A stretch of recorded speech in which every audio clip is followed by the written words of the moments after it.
Welcome to the conversation with Al McFarlane. I'm your host, Al McFarlane. So instead of presenting you a live program today, I'm sharing with you one of my favorite episodes, a show that shows you how we've molded the show that you've come to know and love.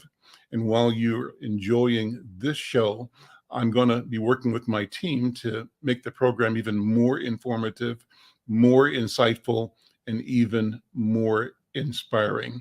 And if you haven't already, I'd like you to show your support for the conversation with Al McFarlane by subscribing to the Insight News YouTube channel. This way you'll get alerted about and never miss new episodes, show clips, and special features only available on the Insight News channel. And you can find us on YouTube at Insight News MN. To make it easier, I've got a link in the description on this video. Well, thank you again for all your support this year. I can't wait for you to see all that we are preparing for 2023.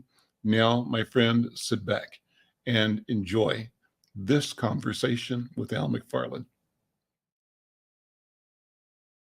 Within hours after the shooting, Alex Jones started to spread the lie that this was a false flag operation, meaning a pretext planned by the government to confiscate Americans' firearms. He likes to say that he was only echoing the claims of others or that he was only asking the questions that other people were asking. That's not true. He really did begin to talk about this within hours. And he has a following of tens of millions of people. So that circulated, and I know it's a small percentage.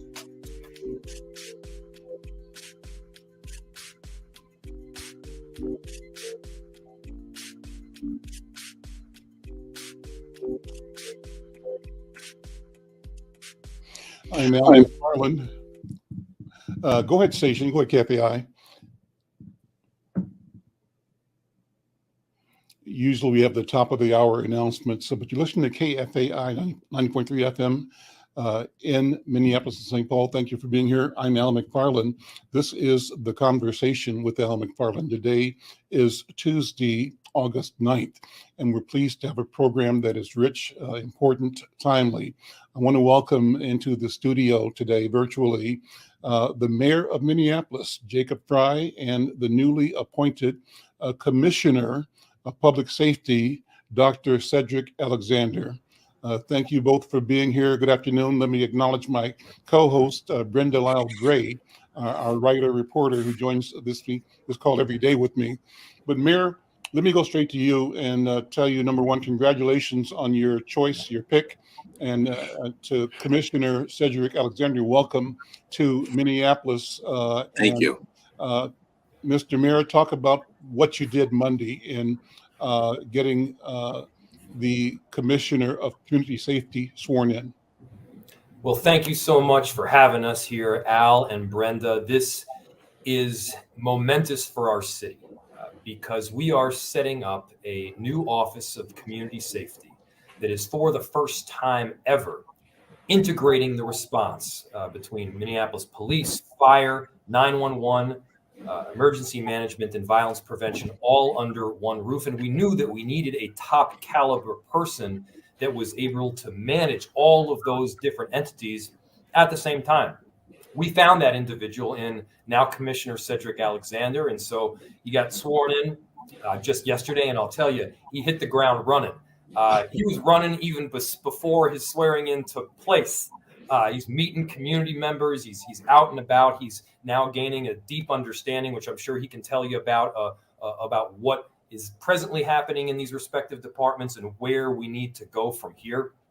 This is a really important step. Will Cedric Alexander be able to just solve all of the issues that we have all at once? The answer is no.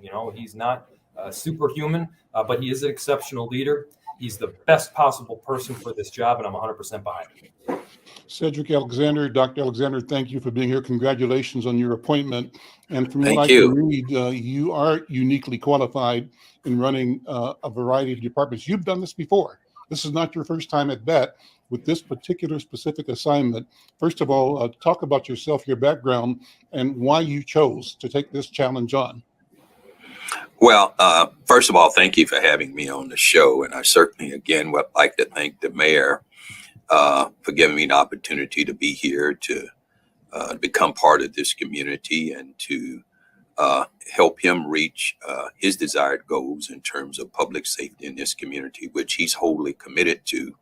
And if I think there was any one thing that made me commit myself to this was the fact of his own energy and his own love and his own concern for this community, and Minneapolis is a wonderful community. I've been in and out of here several times over the years for one thing or another. But to have an opportunity to work closely with the mayor and under his direction to bring these particularly 5 public safety platforms together to become a force of one, if you will, to help us in keeping this community safe is hugely important today. With dwindling resources and challenges we all have around recruitment, uptick in crime across our country and cities just like Minneapolis across the country, this becomes for us an opportunity to take the resources we do have and begin to think about new and innovative ways in which we can work with what we do have. And we have some incredible people who are part of city government. And I just continue to look forward as I get to know the leadership of each one of these platforms and coming up with new ways in which we can help keep this community safe. This is a real opportunity for Minneapolis to come together, a community as a whole, and take part in this this whole thing. Because I'm gonna tell you, y'all got a beautiful community here. I mean, absolutely beautiful. And but working with the hearts and minds of people in this community who are truly invested in moving forward. We can't forget what happened in the past, but moving forward is really what this is all about. Mayor, let me ask you to provide context. We're famous internationally, worldwide now, because of what happened on 38th in Chicago, the murder of George Floyd. That following the murder of Philando Castile and other things that have happened like that in this town, in our Twin Cities and around the country. And so one of the demands in community, the cry, I think ill-begotten, but they're still there, defund the police. You've, I think, embraced the energy of the people that were genuine in their desire to see change and crafted a response that I think speaks to a broad body of interest. Give us some context, how you approached the creation that the voters allowed you to do in creating the new position of public safety. Well, Al, you and I have been singing the same tune since I think day one, which is we need dramatic change. Mm-hmm. We need a culture shift. We need deep-seated accountability. And simultaneously, the reality is that we also need police. And we need to make sure that we're not just going down the road of hashtags, but specifically we get to real solutions, and the real solutions get harder. And as you mentioned, what the voters decided on last November was to reject this idea of having, 14 bosses for the head of public safety. They certainly have been rejecting this notion of defunding the police. But I think everybody embraces the truth, which is that we need change. And so that the other piece they voted for was a clear executive system in the mayor, a strong mayor system, a legislative council. That is what we're moving to implement right now.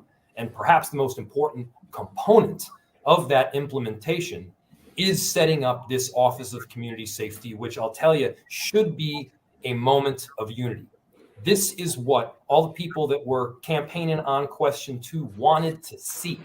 They wanted to see integration of service. They wanted to see safety beyond policing, like mental health response. and they wanted to make sure that it was done in a comprehensive fashion where we're working together. That's what this does. It just takes out the segments which I objected to, and many others did too, a majority of our city, like the 14 boss issue. This gives us a clear route forward where I think we need to get on the same page, and we've got a great person in Commissioner Alexander at the helm to lead that work right now. Commissioner Alexander, Dr. Alexander, I said that you are qualified, among other reasons, because you've done this work before. Talk about your previous history managing a conglomerate of public safety interests inside a civic entity. Yeah, I mean, I have done this before. I did this in Metro Atlanta from 13 to 17 before I left public service to return home to care for my aging mother, who subsequently passed a couple of months ago. But that being said, no, the job is not new to me. However, I think what's important here for me to recognize, even though I've done this job before, managing multiple platforms around public safety, integrating them to make them work as force multipliers to each other. But what you always have to be, I'm always mindful of, is the fact that every community is also very different. Minneapolis is very different from Metro Atlanta, from DeKalb County. There are similarities, but there's also cultural differences that exist from one city to the next. So I approach this with certainly with some experience, but what we can never, and certainly what I do not underestimate, is the fact that every community has its own history, it has its own culture and way of doing things. And as I adjust to the job, also adjust to the culture and the history of the community as well. I'm Al McFarlane. This is Conversations with Al McFarlane. We rebranded it. It's called now The Conversation with Al McFarlane. Glad to have you here on KFAI and across our various social media platforms. Pleased to have in our virtual studio today the Mayor of Minneapolis, Mayor Jacob Frey, and the Commissioner of the new public safety work for the city, Commissioner Dr. Cedric Alexander. And so, Mayor Frey, how do you envision weaving into some kind of symphony of cooperation the disparate interest? As I see it as a news person, there is a set of interest articulated by people with really deep felt calling to dismantle what they feel is an intractably unfair system of policing against Black and brown and poor people. That's one extreme. But there's also the extreme of people who sort of see with a sense of genuineness in their own mind the need to defend what they see as the promise of America. And that's kind of a middle-class suburban, urban-suburban stability where everything seems to work. And if you're not working, it's kind of your fault and not society's fault. I believe the truth has to be somewhere in the middle, and your mission has to be to bring all of those people together with a common vision. How do you see that happening? And maybe I'm characterizing it the wrong way. What do you think, Mayor Frey? The way I see it, Al, is that there are multiple truths that we have to be able to hold in our hearts at the same time. And one of my frustrations, especially over the last few years, is that people can't both see that we need to see massive change in our police department. We do need a culture shift. We do have accountability issues. And simultaneously, we have officers in our department that wear the badge they do, that wear the uniform they do because they want to make the city a better place.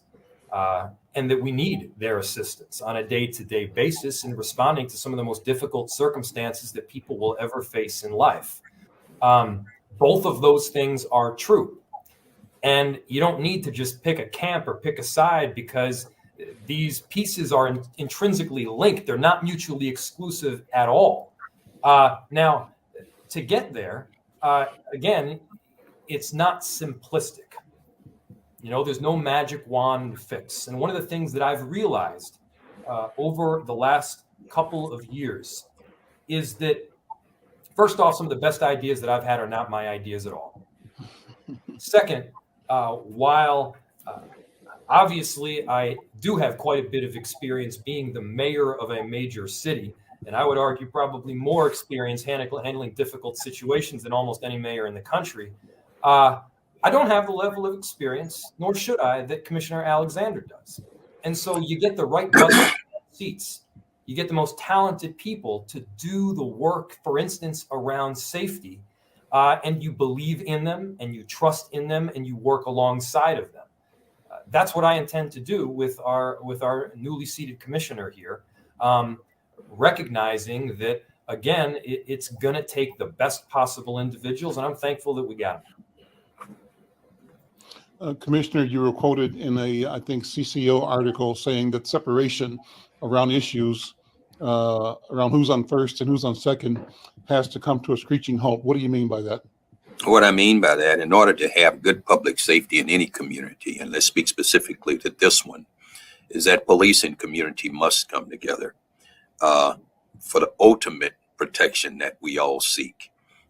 Police has its limitations in terms of what their capabilities are in any city in America. And communities have their limitations as well. But if we join forces, if we clearly understand the importance of public safety and what it means to our general welfare, what it means to our community at large, how it impacts our economy, our schools, and everything else that are socially important to us, when we come to recognize that, those are the kind of things that really allows us to feel we're in a community that is truly safe, not just safe against crime, but the way that we are able to walk on our streets and walk through our neighborhoods and share time with our loved ones in public places and not give a second thought, be overly concerned that something bad is going to happen. And we got to overcome some of those fears. And the way that we do that, when we're able to embrace the whole idea of public safety, is that community and police walk together in this. And understanding the history, and certainly I understand it as much as anyone else, as how we got here. And we got to this place long before now. But understanding the history of policing in this country from the inception of policing and to where we are now, yes, we have made significant gains. But we also know there's a lot more work to be done. And I think what's very dynamic about this community, in spite of the challenge that followed May 25th of 2020, what we have in front of us, all the opportunities for business, for culture, for a variety of different neighborhoods, and the beauty of this community all together, really to figure out how do we make a community safe for everyone. Because if any aspect, if any area of our community don't feel safe, then none of us are safe until we all feel safe. And people want to feel good about their community, regardless of where they live. And we can do this, and we know we can do this because the literature will point out, and anecdotally through experience, it points out, when we have police and community working together, now you have safe communities. Now you're able to do things and move things in a way that we've never had before. And we can show this community and the rest of this country and around the globe what the true capabilities and what the true courage of a community to have come this far and to have achieved the things that it's had. So we need all hands on deck. What a wonderful vision. I'm Al McFarlane. This is Conversations with Al McFarlane, the Conversation with Al McFarlane. I'm going to close this segment. I'm talking with Minneapolis Mayor Jacob Frey and the newly appointed Commissioner of Public, I think it's Public Safety. Is that the right title? Commissioner of Public Office of Community Safety. Close. Office of Community Safety. That's the word. It's like changing the name from Conversations with Al to The Conversation with Al. Same thing. There we go. So listen, here's the last question. Coming up will be two people that you both work with who do stellar work on behalf of our city and our downtown in particular. Coming up will be Mark Nerenhauser, who's head of the Hennepin Theater Trust downtown, and Steve Cramer, who runs the Downtown Council. Both of them are stakeholders, as we all are, in making our city a safe and beautiful place to be. So I'm going to ask this last question for you to respond to, with a nod to them coming on in a second. How do we get at the idea, the information about what our communities are experiencing? Because right now, the information environment creates a lot of fear. And there are things that are happening that are at the source of that information. But to the degree that we focus exclusively on the horrifics, we tend to marginalize the massive successes that we experience as community. So that's a vague question, intentionally so. Mayor Frey, how do we assure people that downtown is safe, that North Minneapolis is safe, that Dinkytown is safe, the university is safe, and that we want people to be re-engaged at a bigger and better level than ever before? Mayor? Well, we have an incredible city, and it's easy to forget when you've been sitting on your couch at home for a couple of years watching Netflix due to a global pandemic. But there's incredible things that are happening downtown, in North Loop, around our city, but specifically we're talking about downtown right now. And I would look no further than the personal experiences that I had. And I'll let the commissioner speak for himself, but I believe that he had just on Saturday night. You know, Mark Nerenhauser has done a ton of work, obviously, with Hennepin Theater Trust. Steve Cramer with the Downtown Council. And on Saturday night, Sarah and I got a babysitter, and for the first time went out alone in quite some time. We had an awesome time. We went over to FEMA's right over there on 7th Street. We ate and drank and connected in a way that we hadn't in quite some time, sadly, at least alone. And then, we went out on the street and went to a show. We went to see Wicked. Walked down Hennepin Avenue, talked to some people, enjoyed the atmosphere in the city. And, we had a great time because, look, we live in a tremendously great city. Are there issues that we're experiencing? Of course. But you can't forget to talk about and feel the good things that are happening. And so, I think it's important to remember all of those wonderful things, whether it's the crack of the bat at Target Field or the farmer's market on Thursday or the packed, sweaty bar. We live in a great city. We got to love it again.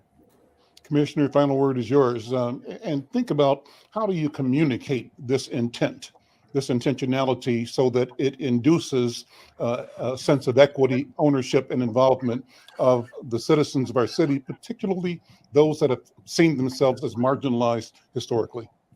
Well, first of all, you got to articulate what it is you're trying to do. And then secondly, very quickly, now you got to be able to demonstrate it. As early as tomorrow, quite frankly, me and Mr. Cramer are meeting here at my office here in City Hall. And our discussion is going to be about much of just what you heard the mayor talk about. And that is that, what is it that we can do here in my office to partner with downtown, the same way we're going to partner with the north side and the south side of this community. But what are the things that we can do to keep people interested in wanting to come into our city and help generate this very strong economy that we all are trying to keep going? Because, that is a very important part of our community, and we cannot marginalize that either. But I think it's important for us to recognize, and part of the conversation I'm certainly hoping to have with Mr. Cramer, because the business community has told me, I want to take part in the success of public safety in this community. And the mayor and I both have talked about this, and we both agree. We want to bring them in. We want to give them something to do. There are people in South Minneapolis. They're saying, hey, I want to get on board. I want to do something. People in North Minneapolis, everybody now wants to get on board. So what I'm attempting to do as quickly as I can, but very carefully and methodically as I can, is make sure that we bring these folks on board. Because if folks want to get into the fight, if people are willing to say, hey, we love our community, we want to do whatever we can to make it safe, and it's going to take all of us to do it, then I want to make sure that everybody be part of that and get put into the game. Everybody get to carry the ball down the field. And the mayor and I have talked at length about this, and we talk about it at length about it every day. So I'm looking forward to it. Thank you for the opportunity to be here with you. Commissioner, everybody sounds very inclusive to me. So thank you for saying what you said and Yes, saying sir. it the way you said it, because it means a lot. It's a powerful message and Yes, signal that you're sending to the community and to our community in particular. Gentlemen, thank you both very much. Thank you. Mayor Frey, Commissioner Cedric Alexander, thank you. You're both welcome back anytime. Thank you. We want you to talk to our people. Thank you. Thank All you, right. Al. Al McFarlane. This Take is care. the conversation with Al McFarlane, and we're going to bring in two additional guests. I referenced them earlier, but Mark Nerenhauser is the leader over at Hennepin Theater Trust, and Steve Cramer manages the Minneapolis Downtown Council. Let's start by sort of paraphrasing from the Downtown Council's website section called What We Do, and it says, downtown Minneapolis is the economic engine for our region. And as downtown thrives, so does the city, the state, and the upper Midwest.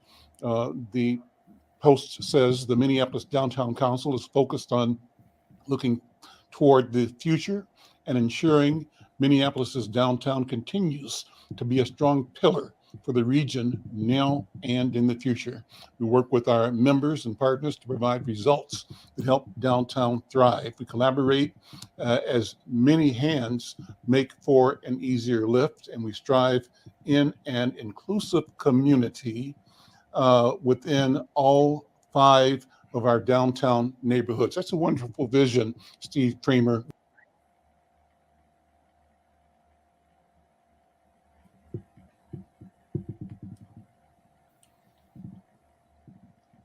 Yeah, you muted, Steve. Unmute your. You would think after all this time, but it's so great to be with you and with Brenda. And bring Mark in as well. But talk about what that means, what that lofty, I think appropriate mission statement means in the context of today. Well, thanks for reading that, by the way. And I would just build on what the mayor and Dr. Alexander were saying, and I know Mark feels exactly the same way. We really do have an extraordinary downtown.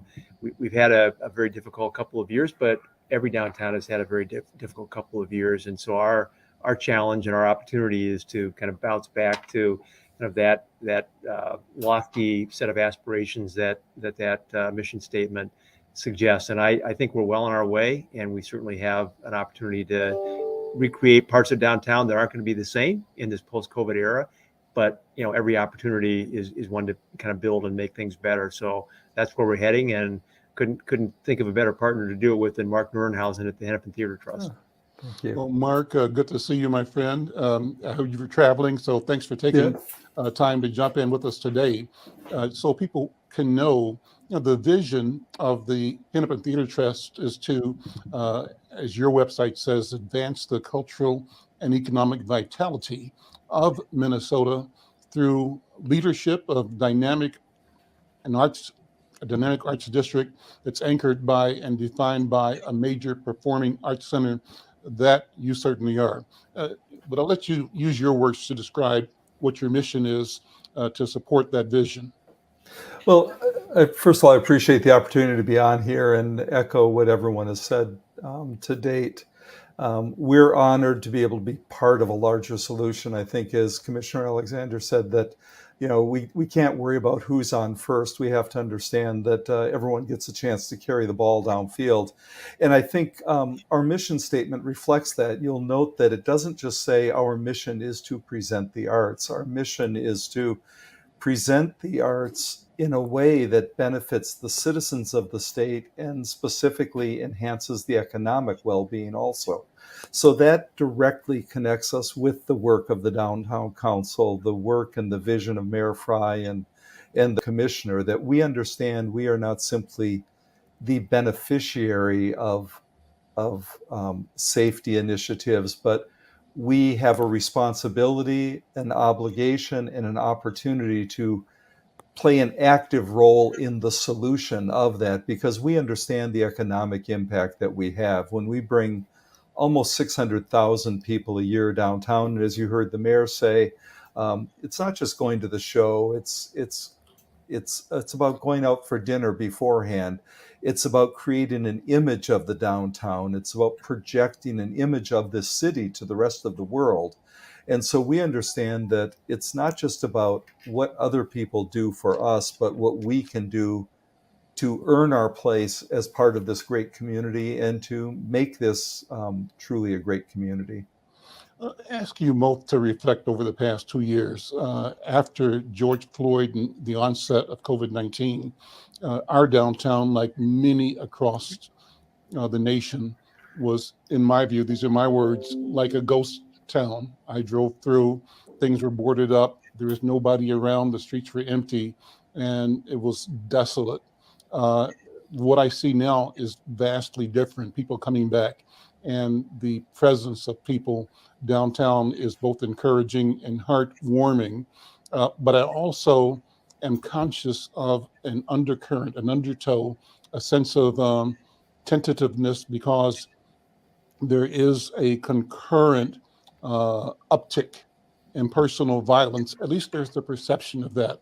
And the statement I made, or the question I asked of both the commissioner and the mayor, I'm asking of you, what is the information strategy to keep the overall city, all the residents, all the businesses, all of us away from a position of shrinking because we perceive that there's something to be fearful of all the time, and therefore in a posture of non-engagement. Mark, what do you think? And then Steve, what do you think?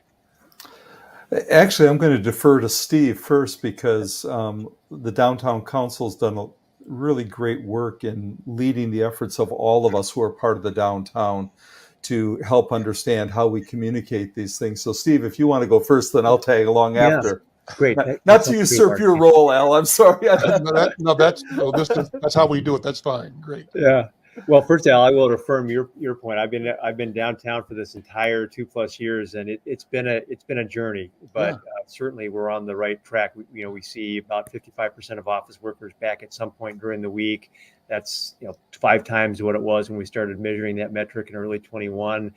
Shows like Wicked are selling out. That sports teams are doing well. The event economy is really fueling downtown. Conventions are back. That helps the hotels. So the different streams that feed the downtown economy are all coming back at different paces, but they're all coming back. And so that's really a positive thing to see after these last couple of years. But you're also absolutely right that kind of what hangs over all of that, and the one thing we always have to deal with, is the both the reality and the perception of safety. And I say it that way intentionally because it doesn't help to deny that there's a reality to public safety issues in downtown. There always has been, Right. Always will be, and it's true every downtown in the country and in the world. But what's happened is this outsized perception of that reality has grown up. And I think we do have to combat that, both in words, by being realistic about what is happening, and being factual about what's happening, and trying to knock down some of the wild perceptions and rumors that occur, but also by continuously inviting people back downtown to have their own experience. And that's where Wicked and the work that Mark and the trust does, not only in presenting shows, but also the broader mission of the trust, really comes in so as such a valuable asset for downtown. When people come back for a show, for a game, come back to the office for the first time, come to their favorite restaurant, if they can get a reservation, and that's not easy these days, and have a different experience than perhaps they expected because of that outsized perception, that begins to kind of restore confidence and build confidence. And that's hard work, and it's one person at a time, one family at a time, one event at a time. But I think in the end, that's what's going to really help kind of get our downtown back on track. And again, the work that the trust does is just fundamentally important in that area. Steve, you've been invested in the progress of our city for decades. So take a minute to step back through your career in public service to give us a sense of the depth of both your knowledge and commitment to our city. That's kind of you, Al. Thank you. And I'm anxious to hear Mark's thoughts on this too. But I was a council member a long time ago. I called up the olden days in the 80s and 90s, and Then I had an opportunity to be the city's development director for a few years when Sharon Sells Belton was the mayor. Also ran an organization called Project for Pride in Living for many years that does affordable housing and job training. I've chaired the ballpark authority when Target Field was built. I've been on the airport commission a couple of times. So I just feel so, blessed, really, and honored to have all these opportunities in really a great city to be involved in our civic life. Mark, jump in. Yeah, I just want to concur with what Steve said earlier, that, and as you said, Al, there was this, when we come through the experience that we did, where, as you pointed out quite accurately, downtown felt like a ghost town. I remember going in the office and, like you said, things were boarded up. There was no traffic on the streets. And as Steve said, one, we do have to be aware of the reality and the perception. We do have to have coordinated messaging and coordinated conversations about this. And this is where the leadership of the Downtown Council has come in, that it allows us to have these conversations among different organizations and make sure that we're sending out the same message. But at the end of the day, it also means walking the walk. You've got to walk the walk. And as Steve said, it happens one person at a time. We can send emails to our entire email list of 350,000 people every week, telling them that downtown is a great place, that things are coming back, but there's no substitute for when they actually do come back and experience a show like Wicked. When people come in from St. Cloud to visit their families and go downtown to a show, and when they start experiencing the reality and realize that downtown is still an attractive place to be. And the thing we have to remember too is that cities are more than just real estates and businesses. They're places where people come together. And that necessity of bringing together people from all walks of life in a central location is really important to our identity. And it's really important for us to know each other so that we can overcome the issues that we face. So it's the people that work downtown, it's the people that live downtown, it's the people coming in from the suburbs for the shows, and it's that sense of seeing who we are as a community. And one of the things that Hennepin Theater Trust is trying to do, besides doing the big events, is we're trying to communicate that sense of identity. And these are some of the things that might not get the attention that a Wicked gets, but are also very important. So we've opened the fourth season of It's the People. And so when you go downtown, you see these massive billboard-sized portraits. And these are portraits of who we are in this community. These are the residents and the people that make up the community. All the different faces, all the different walks of life represented for us to see and to reflect back to us who we are. We do a project called 5 to 10 on Hennepin. And it's doesn't get the attention maybe that Broadway gets, but we're working with kids from Culture Club and other organizations, youth empowerment, youth training programs. We have funding from Ameriprise and the Office of Violence Prevention, because again, we're trying to walk the walk and make sure that we can bring the entire community together in the downtown. So whether it's for a major event, whether it's for a smaller scale event like 5 to 10, whether it's just showing people who we are through portraits like It's the People, those are all things that cumulatively start having an effect, and they make us realize that far from being a ghost town, this is a city with life, with soul, and with a strong future ahead of it. I'm Al McFarlane. This is The Conversation with Al McFarlane. I'm talking with Steve Cramer, who heads the Minneapolis Downtown Council, and Mark Nerenhauser, who leads the Hennepin Theater Trust, both committed advocates, leaders in our community and our cultural, social, political, economic vitality. Mark, you've been doing this work for a while too. I remember our first conversation, you described the experiences you've had and the challenges that you've addressed in watching and being part of the evolution of the culture, that we've come through an arena, an age of one cultural sensibility that, in a sense, by necessity, the change of demographics and the march of time has dissipated somewhat at the emergence of new voices, new visions, new narratives. Tell us about your background, what you brought to Hennepin Theater Trust, and what you see as the ongoing and immutable changing quality of community. I like your reference to community because that's the heart of it. It's easy when we look at the arts to get focused on the performance and what goes on the stage.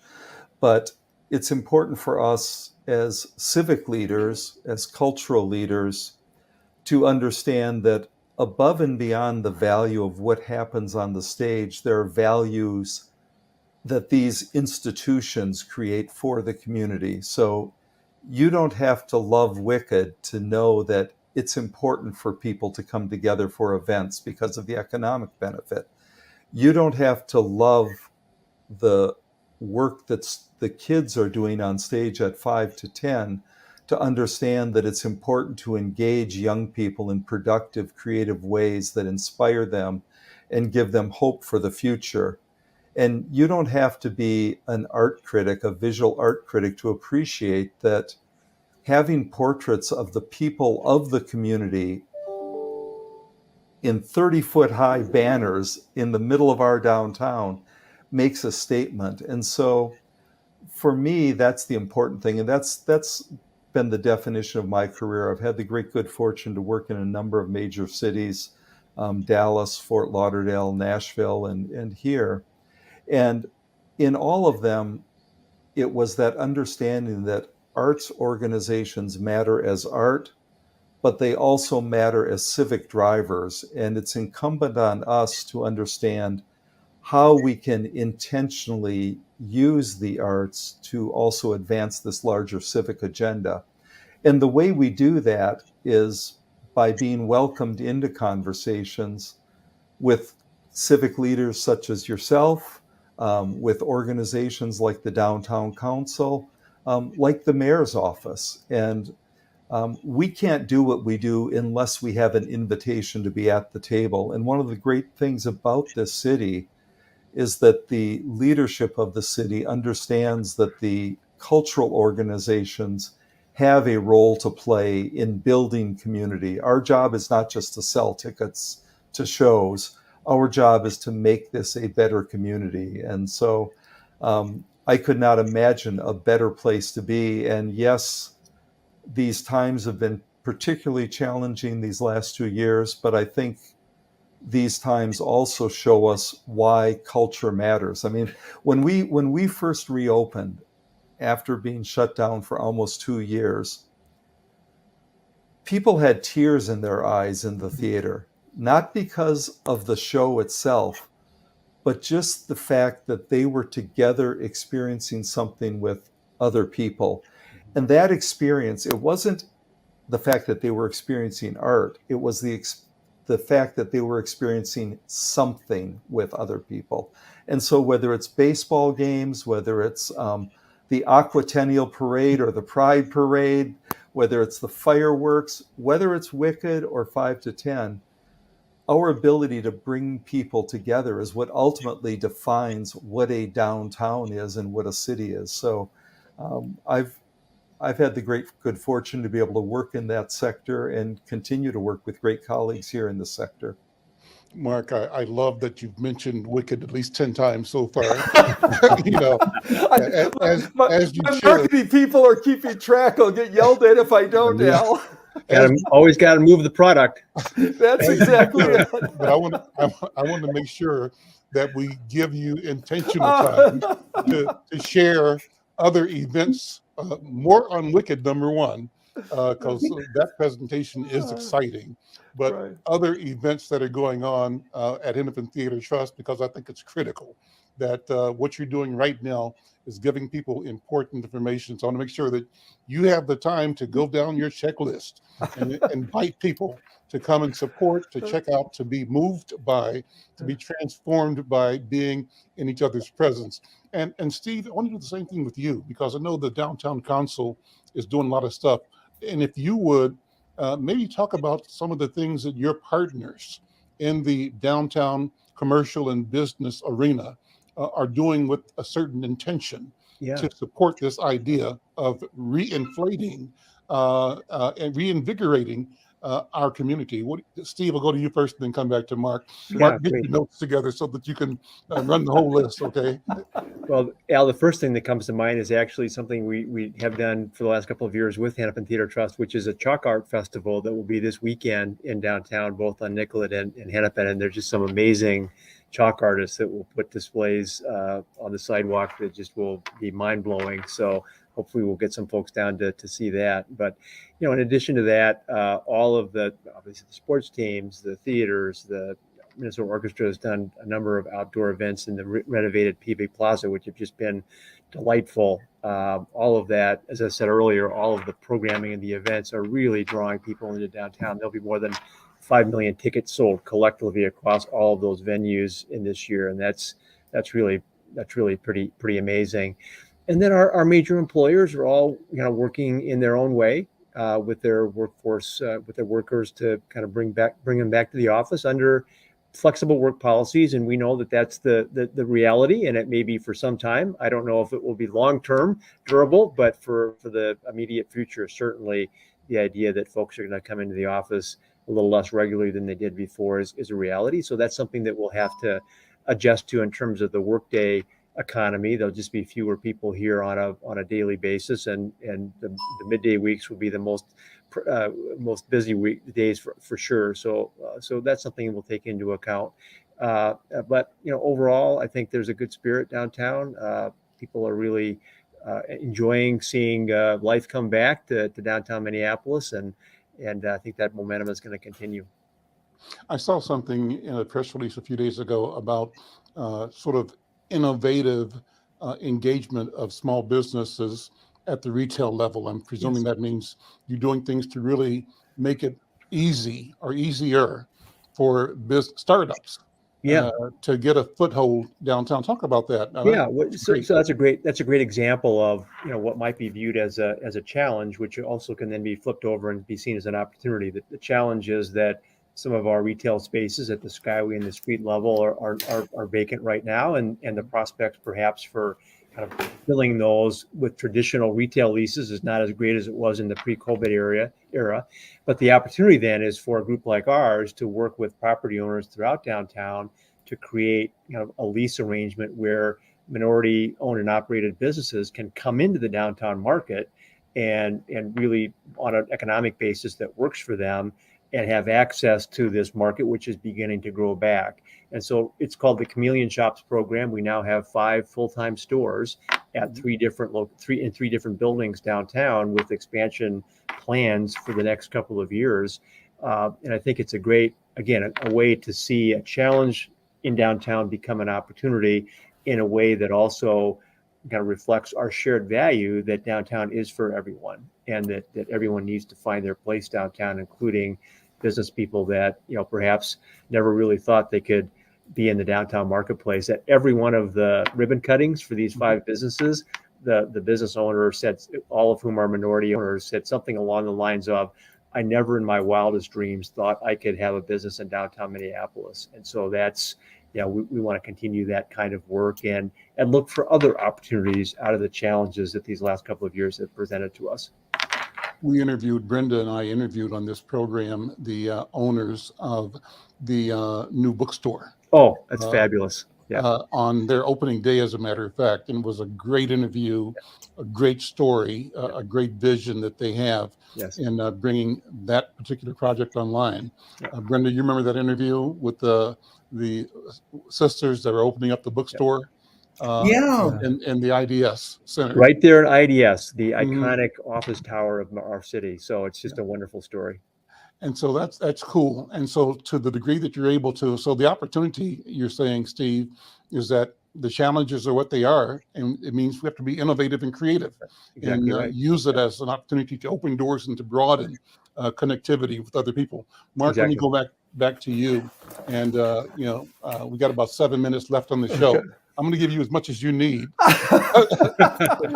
if I just Steve- tried to read everything could- coming up for the rest of the season, it would take more than 7 minutes. Wicked. Steve, you can jump in where you want to, but let's talk about what's happening at Hennepin Theater Trust. I mean, Well, you know what?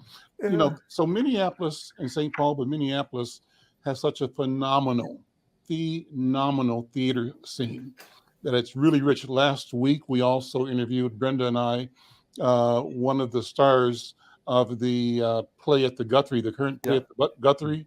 It was on Reading, Pennsylvania. Her name was Lynette. I can't think of her last name. Yeah, but the story about Reading, right. about it's a play by.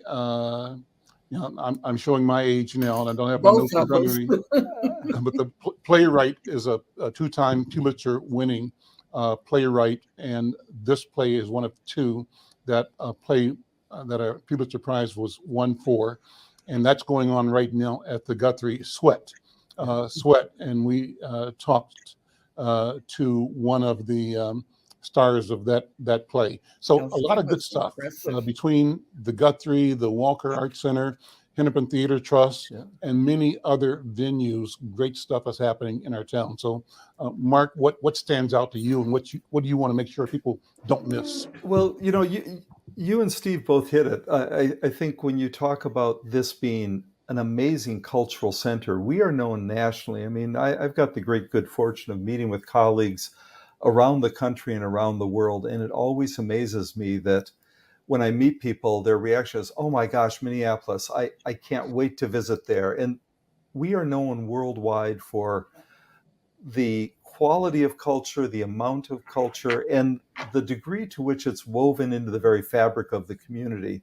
And Steve's comments about smaller retail coming into the downtown, I want to focus on that a little bit, because that's part of what Hennepin Theater Trust, when we run down the list, and the easiest way to keep me from talking for just 20 minutes is just go to hennepintheatertrust.org and you'll see all that we have. But what's really striking is when you go to that website, it kind of says who we are right away. I mean, it has Wicked, I'll say that word once again, but it also has Brave New Workshop talking about their productions. And that's a theater company that was developed here that influenced American theater. The development of Saturday Night Live is directly linked to that show. And the idea that we can talk about what we do and have fun with doing it, and also be thoughtful. You'll also notice there's a show, Welcome to Indian Country, where we're doing that in partnership with the Cedar, because part of our job isn't just to do the big national tours that everyone knows about, but how can we bring the equivalent of those small businesses into the middle of downtown.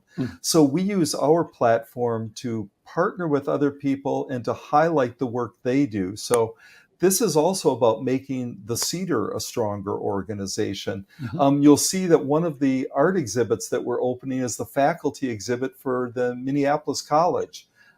Again, we're trying to make them a stronger organization and really honor and respect what they are doing for our community, because together, that's what makes us so strong. And as Steve said, it's not just Hennepin Theater Trust, but it's the Guthrie, it's the Walker, it's MIA, it's the orchestra. It's all of these organizations together. So I'm more than happy to go on at great length about all the shows that we have. But what really gets me excited is the degree that we're able to connect with these other organizations. And like Steve said, here you've got a bookstore in the middle of IDS, what was for so long the ultimate corporate bastion where small business never had a presence. And the same with Hennepin Theater Trust. Everyone looks at it, it's like, oh, well, that's where you have the big shows like Hamilton. I'll use Hamilton instead of Wicked now, because Hamilton is coming up, and if you haven't bought tickets, you need to do that. There we go. But It's also shows like Welcome to Indian Country. It's the work that we've done with smaller theater companies like Classical Actors Ensemble or the Filipino American Cultural Organization. That's what really gives us a lot of pride. When you go to our gallery and see exhibits from Avivo or from the African American Heritage Museum in our gallery, we want to provide that platform and that visibility for our community in the heart of our community. You know, Let me, one thing that Mark's comments remind me of is that, Go ahead. you know, one of the silver linings of these last couple of years is I think the various groups, the arts organizations, the business associations, the professional sports teams, there's always been an ethic of cooperation, but that has just hardened in these last couple of years. And I think that's going to be kind of an enduring value that we can carry forward into better times ahead. So I really believe that.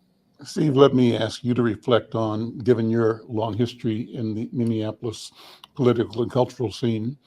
I have a picture in my mind of Minneapolis when the Fauché Tower was on the cover of the phone book. Yes. And that was the picture, that was the image, the iconic presentation of our city. And that was the Fauché Tower on 7th Street downtown in Minneapolis, right? So fast forward, how has the creation of the IDS using tax increment financing, right, reflected the shift in the economy and in the demographics? And to go from that point, I think the IDS came online in the 70s, early 70s, to now, 30, 50 years later. I remember starting Insight in maybe 1974, I think is when I launched Insight, when the Black population in Twin Cities was around 40,000, maybe 20,000 in North Minneapolis, 15,000 in South, and the 10,000 or so in St. Paul. That population has expanded exponentially, not only because of Blacks coming from around the country to look for opportunity in Minneapolis and St. Paul for cleanliness and order and good schools, but also because we've been a magnet for immigrant communities from around the world, from the Caribbean and from South America, from Africa, from Asia, and even Europe. And so we've got a whole new game because of the demography, the shift in culture. How does it look to you, and how does the downtown both support and benefit from the new energies that new people bring to a community? Well, a couple things. One, I don't think we're a downtown of a city of 450,000 people. We're a downtown of a prospering metro area of 3 million. And so our downtown kind of punches above its weight in terms of its relative size to our city population, because we are the center of this thriving region that is becoming more and more diverse, which is always kind of a source of strength and new energy. So that's the key thing. I mean, my goodness, we have 5 Fortune 500 companies, 7 Fortune 1000 companies in our downtown. That's a pretty extraordinary kind of representation of major employers. But more importantly, we have a very diverse economic base with entertainment, office, professional services, a growing residential population. In our broader downtown area, there are 55,000 people who kind of live in downtown or very proximate to downtown, with more on the way, given the pipeline of projects that we can see that are coming out of the ground or that have been financed. So it's a very different downtown than when I moved here to go to the University of Minnesota 40 plus years ago. And I just, again, as we come out of this last couple of years, I just see positive growth and momentum ahead of us. So the question, this is short answers from both of you guys. From my observation as a journalist, as a reporter, when crises occur, our cities rally and try to identify and eliminate the problem, but never address structural conditions that give birth to problems or to keep certain elements of our community at the margin. I think the George Floyd incident, impacted by COVID-19, genuinely is an event that demands and that will result in substantive, transformational experiences for our markets. What does that mean to you against an Al McFarlane saying that too often in the past, we have this practice of short-term institutional memory, and that we highlight a problem, throw some energy at it, and then we go back to business as usual. I don't think business as usual is possible this point going forward. I could be wrong. What do you think, Mark Nerenhauser? What do you think, Steve Cramer? And we got about 1 minute altogether to give you get a quick snap reaction. Business as usual is not possible, and that's why I think certainly with Hennepin Theater Trust, we're constantly reevaluating and reimagining what the role of the trust is, how we use this valuable asset for the benefit of the community.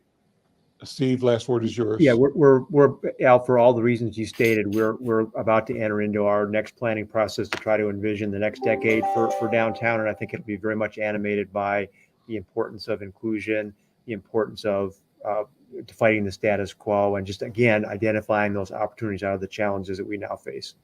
Listen, thank you both for being here. Let me say that you're both welcome back as often as you can. I want to hear more about Wicked and more about the wonderful presentations at Hennepin Theater Trust and other partners downtown. Listen, I'm Al McFarlane. This is The Conversation. We'll see you next time. Take care. Bye-bye.